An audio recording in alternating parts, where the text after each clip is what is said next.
Morning, everyone. Welcome to another Next Stand interview. Today I'm going to be speaking to Mike Holt. Sorry we're a little bit late. It's called technical gremlins, which happens when you're remote working. Can happen.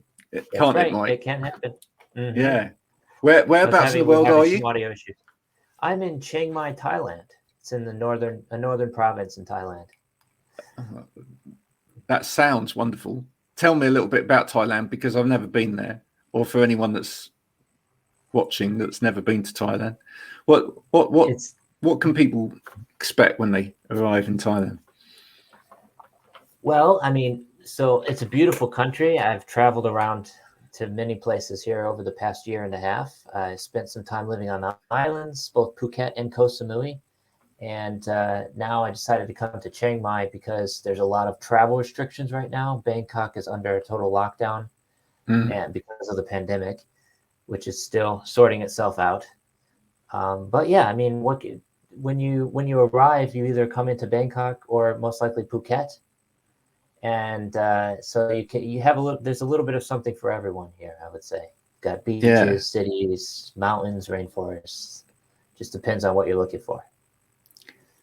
And prior to the pandemic, were we seeing quite a big increase in people remote working to Thailand? Oh yeah, definitely. Actually, where I am right now in Chiang Mai is, before the pandemic, it was considered one of the top digital nomad hotspots in the world, according to Nomad List and many other places. But now it's pretty quiet and empty around here. But where I am right now, actually at the yellow co-working space, is pretty busy. There's a lot of people co-working. Well, that's great. Tell me a bit about Yellow. Tell me, is this one of your main halts? Yeah, so there's quite many different co-working spaces here in Chiang Mai, but this one's still open and pretty busy. So basically they provide fast Wi-Fi access. You can get a membership here for about, roughly $100 a month. So it's pretty affordable. And they also have delicious coffee. So people usually it's open 24 hours a day. So it's just nice. You can come work from home anytime you want. Mm-hmm. Yeah. Do you get people sleeping in there then? I wouldn't be surprised. That's lovely. That's I usually really lovely. just work from my Airbnb. We're renting Airbnbs here. Yeah. And, So. But what got you into remote working in the first place? Oh, I've been doing it for probably 5 years now.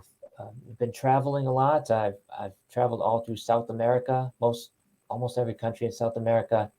Been to Canada a few times, and then about November of 2019, I flew to Bali, Indonesia, because I'd always wanted to visit there. It's very popular spot for digital nomads. So I just bought a one-way ticket to Bali, and I didn't know when I was going to be back. And then, of course, after about 2 months, I flew to Thailand, and then this pandemic happened, and I just decided to stay here. Yeah. A lot of people listening, thinking about remote working, possibly a little bit put off at the moment because of the pandemic, etc. But it's understandable.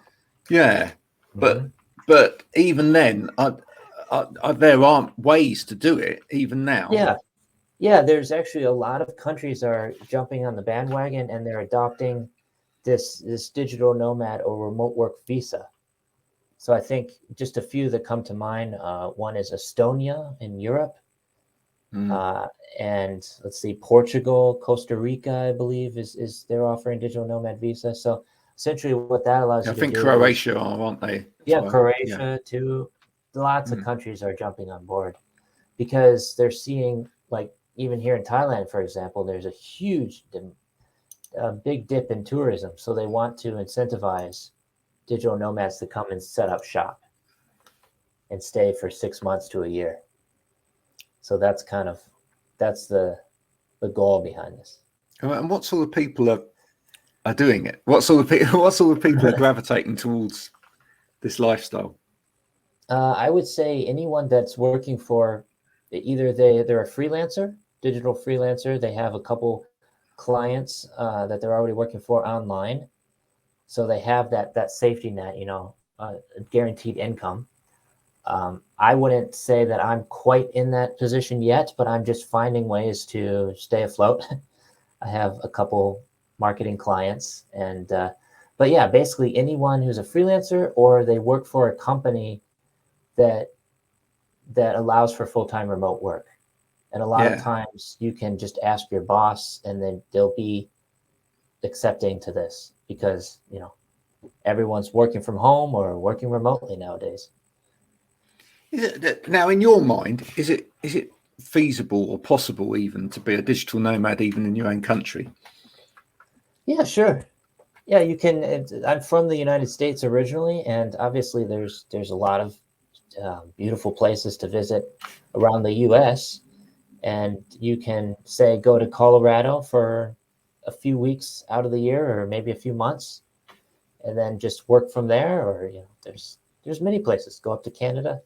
Yeah, Mexico. Now you take video footage as you go. Yeah, and that ends up on your YouTube channel, which we're linked to afterwards. Excellent. What are you showing people on that YouTube channel? What sort of things are there? Hints and tips in there as well about how to live this lifestyle, or is it just showing people around? Yeah, so I would like to start making more videos that are more informative about some of these things, like top countries for digital nomads and these things. But right now, I'm really just focusing on the travel vlog.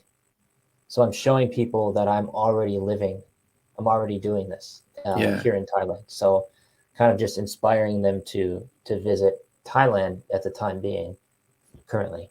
And I would like to obviously continue traveling soon. But I have a girlfriend here, and she's one of the reasons I'm staying. Well, that makes sense. Mm-hmm, that makes sense. So, I mean, you there's a video that you did the other day from where you are now, Yellow, and you showed us around in there. I mean, you're in a booth at the moment.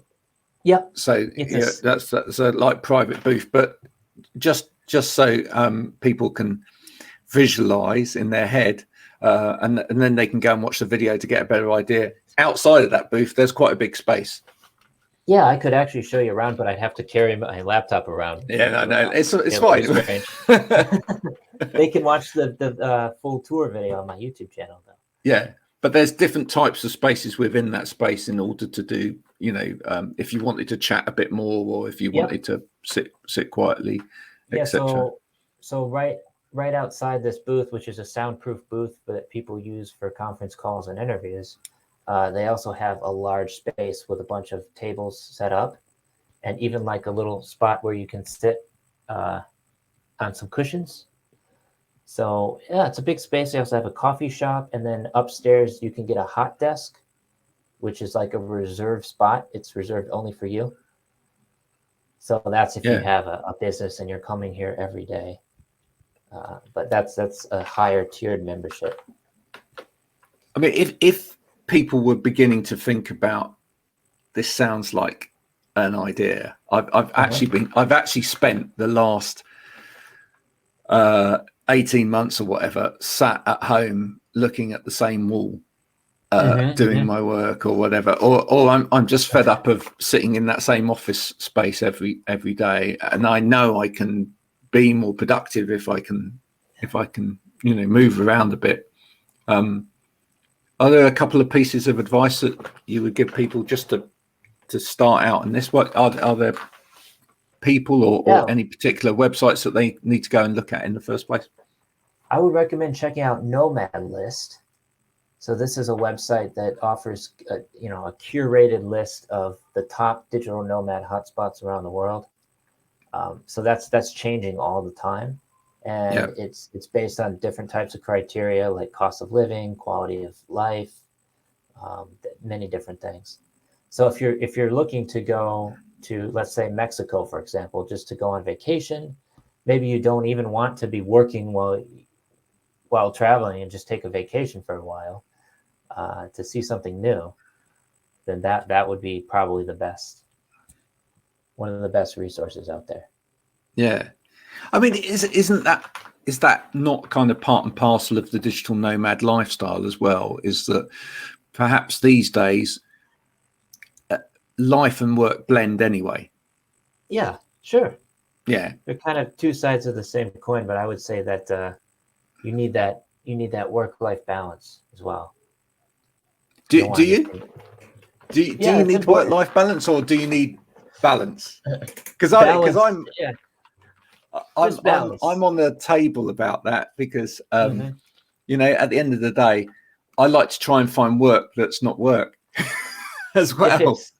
If you love what you're doing, then it's not work, right? It's just it becomes part of Exactly. your daily life. Yeah. More And therefore, seamless.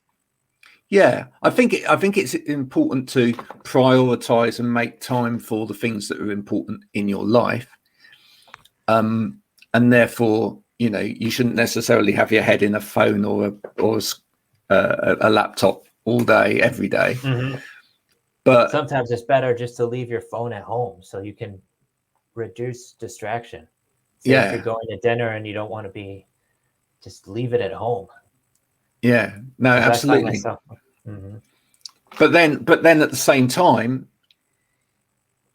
it's one of the beauties of being able to you know, being in a more beautiful place and you know, moving from place to place, that, you know, potentially you could just the structure of your day could vary a bit more, so you could actually just get up in the morning, maybe go for a walk, yeah, you know, go somewhere else, and then laptop comes out, you know, catch up on some emails, you know, move on to another place, sit down, get a coffee, do a little bit more work, you know. Sure. Yeah, it's all about prioritizing things so that you have, for me, I don't really have a daily schedule, like something that I stick to every single day. I kind of just do. I'm pretty creative, so I like to make it more unstructured. Yeah. But this is an example, like when I'm going to visit some, you know, beautiful place up here in the mountains of Chiang Mai, I find it kind of difficult to separate work from just enjoying the moment. So let's say I'm going to go see some place, like go to a Buddhist temple, and I just want to enjoy the moment, right? Instead of always recording or thinking about, now I should be making a travel vlog. It'd be better just to be in the moment, right? Yeah, I understand that. Important. Do you think, though, at the same time, that same pressure is there for most people these days, regardless of where they are? Maybe you're just in a nicer place to do that.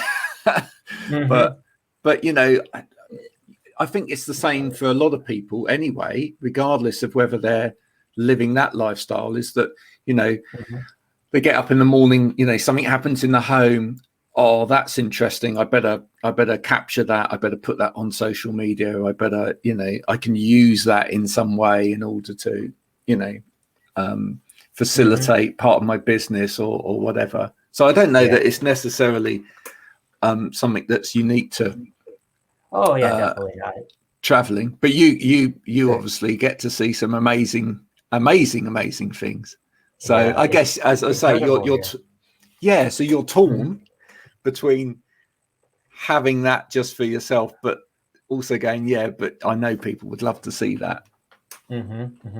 Yeah. So yeah, just recently I did it was sort of a collaborative YouTube video where I teamed up with Perfect Homes. They're a real estate company here in Chiang Mai. And I just took them around for a few condo tours. So I'm showing them around a condo, and then so that was kind of more of a collaborative effort, which I like to start doing more of. Yeah, I was going to say, actually, that's quite fun as well, isn't it? Being collaborative like that. Yeah, we're collaborating now. Yeah, absolutely. And the same thing here is that you're helping me promote my business, and then I can help you promote yours in return. So it's a mutual exchange. Yeah, and I think that's kind of part of the digital nomad lifestyle. In a way, is finding ways of collaborating and, you know, and hustling as well as you go, in order to, you know, make some money to continue the travel. Definitely. And you know, I love to continue traveling. I've never been to Europe, if you can believe Have you that. not? So no, I've never been to Europe. So that's at the top of my list. I'd love to see Germany, maybe go to Portugal for a while. there's a guy there. He's starting a digital nomad village in the Madeira Islands. Wow. And he's been featured in, all the Forbes Inc., all the major publications. So yeah, that's kind of like the spotlight for the digital nomad. Well, I think one of the great things is that's happening now, and it started before the pandemic, but the pandemic has pushed it on, has accelerated it, is that there is, even here in England, there's going to be a growth of co-working spaces and collaborative working spaces that's going to pop up, because businesses have realized that having huge real estate, having these massive offices, getting everybody to one place and the big commute every day is not necessarily the right thing to do. Watched a program earlier this week with Kate Humble, who does sort of a program about people moving to the country to get a better life. Somebody that was working in London, but her job was digital, etc., moved out to the country, just fairly near here, actually. A lot less stress. Yeah. If you're not in the city, you're out in the country with nature, and it seems a lot less stressful. So I think more of it will happen. I think more of it will happen, and but that was one of the interesting things that came up in that program, was that on the one hand, she wanted to move out to somewhere as a base that was quieter, but then there's times, etc., when you're working where you want to be surrounded by other people. So it's quite nice if you can find a quiet base to live, but maybe that's where the co-working spaces work out. So you could have your little office at home, but then sign up for a co-working space where you go and there's a mill of people. That's one of the nice things about Chiang Mai, is it's also a university town. Right. So I'm living very close to the university. There's students there. There's still a certain degree of freedom here, compared to Bangkok, which is just completely locked down. That's why I chose Chiang Mai. And I was living in Koh Samui, which is a beautiful island in southern Thailand, for about 5 months. I also have some videos from there on my YouTube channel if you want to check it out. And the nice thing about the nice thing about Samui is it's very quiet now. There's not too many. There are some foreigner expats there, but almost no international travelers are coming to the island. So the beaches are just pristine, very quiet, peaceful, but at the same time, it does get a little bit lonely. After a while, you're like, oh, I have this whole beach to myself. It's like a private island. But where are the people? Yeah. It's like, but they don't have any co-working spaces in Samui. I have some friends who are working on that, but we definitely need something there. Do you think there's room for investors to come in other areas and actually create more co-working spaces? Yeah, most definitely. There's actually one, it's called Social Tel, which is still sort of under construction, but they have about $5 million invested into that. And I think they're kind of just biding their time, waiting for the tourists to start coming back. Yeah. And then, and there's also Koh Phangan, which is right next door, and Koh Tao. So there's 3 islands in the same area. And Koh Phangan has a lot more options for co-working over there. So it's only like 45 minutes to get there on a boat. Yeah. Does it annoy you at all? Because it annoys me slightly if people use the term remote work, but actually all they mean is they work from home and then go into an office twice a week. That does kind of annoy me, actually. It's not the same. If you're just working from home, that's great, but you're not really seeing anything. You're just stuck at home all the time. It's kind of boring. Whereas, if you're working remotely, they're same but different, but there is a slight distinction there. Like Yeah, yeah, when I well, think of remote work, I think of working from a foreign country, yeah, somewhere other than your home, yeah. outside your home. I'd say that bit. I'd say somewhere other than your home. Mm-hmm. In a way, I'd certainly, as I said earlier, I'm not sure that it's necessarily has to be another country, but at least, go out and find other places to do Yeah. bits of work. Don't just Um, stay in your bubble, so yeah, to speak. no, exactly that. I See mean, something new. yeah, and that's why I hope, as I say, that I think what we're going to be seeing is more infrastructure put out there in order to enable that as well. Mm-hmm. And it's got to be honest, it's got to be the way forward for people as well. Is I think Absolutely. especially for people's mental health and well-being, to be able to, get out, see a little bit more, and the other thing as well is that there's a lot of people that want to be able to travel. Correct. Yep. There's a Yep. lot of people that Mm-hmm. just want to travel and see a bit of the world. Well, now it's not necessarily a case of you bring these people into the business and you're kind of scared that in a couple of years' time they're going to just whiz off and travel around the world and that's it. Businesses need to make more plans for enabling remote working, would you say? Definitely. And that's already starting to happen. And I think some companies are offering pay raises actually if you're working remotely. So they're trying to incentivize it and get more and more people out of the office. And a lot of people are quitting now. There's a mass like exodus of people. They're saying, "Oh no, we're not going to come back to the office. We'd much rather work from home." Yeah.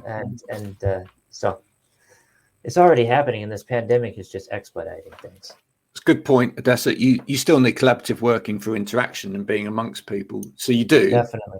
But that doesn't necessarily mean that your team have to be all in one place. I don't think. I think that's kind of been proved via technology.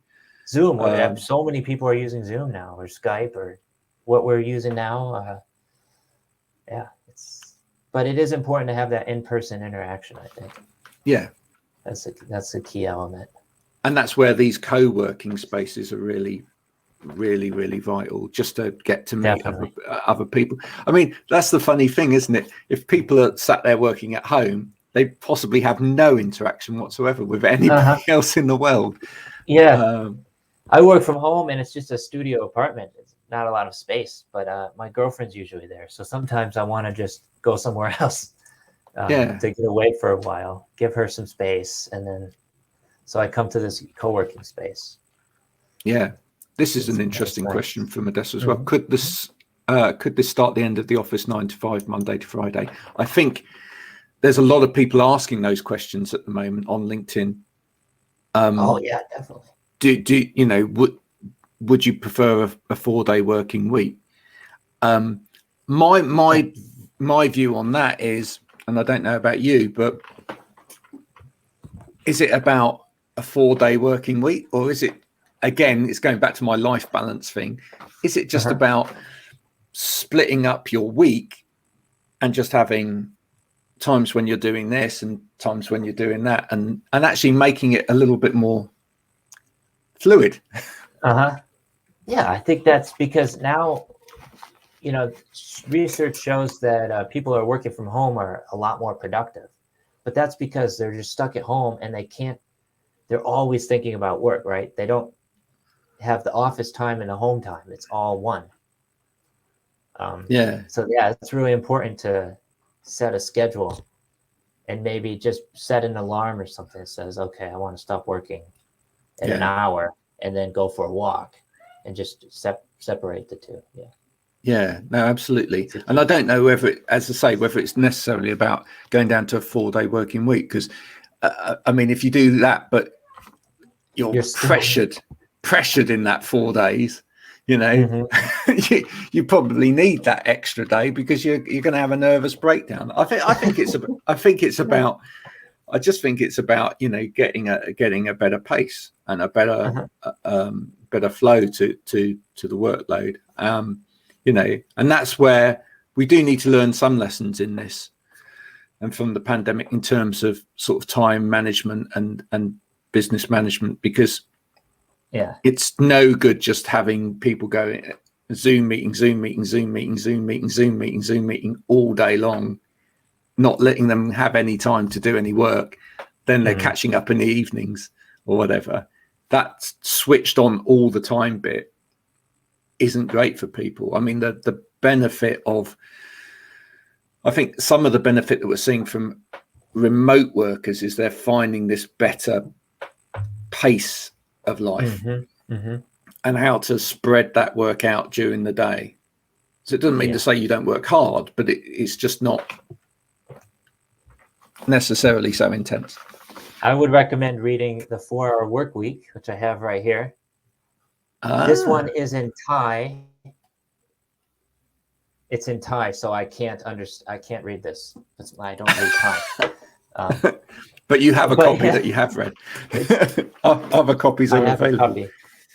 Yeah. And what's the premise of that? This is a great book. It's essentially just everything that you don't want to do, outsource it to another, say the Philippines or somewhere, and just realize that you don't have to do everything yourself, and you should set that. I actually never finished the book, to be honest. I think I read about half of it. Yeah, you got the gist. A little bit boring.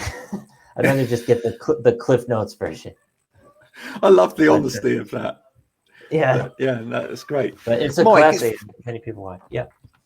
It's been an absolute pleasure talking to you today. What we're going to do is, for anyone that wants to see a little bit more of Yellow, the co-working space that Mike is currently inhabiting, or a little bit more of Thailand to get an idea, then we will do the link to Mike's YouTube channel to this video content so that you can go and see that. And I guess that this video content may end up on Mike's channel as well anyway, so I hope you've enjoyed it if you've been watching it, folks. And I guess, Mike, if people want help and advice, they can always pay you for that in terms of getting started as a digital nomad. I'm always looking for new clients. I have a remote business consulting business called Be Remote Consulting, and it's just beremote.org. So you can check that out. I also help people with marketing on LinkedIn to find clients. I use marketing automation. So if that's something you're interested in, feel free to reach out to me as well. But I'm working on many different projects. I'd be happy to chat. Cool. Well, thank you very much for joining me today. Sorry about the gremlins and getting started with this today, but that's no worries. Technology for you. Okay. Bye. Thanks for joining me, Mike. Bye for now. Can't live with it. Can't live without it.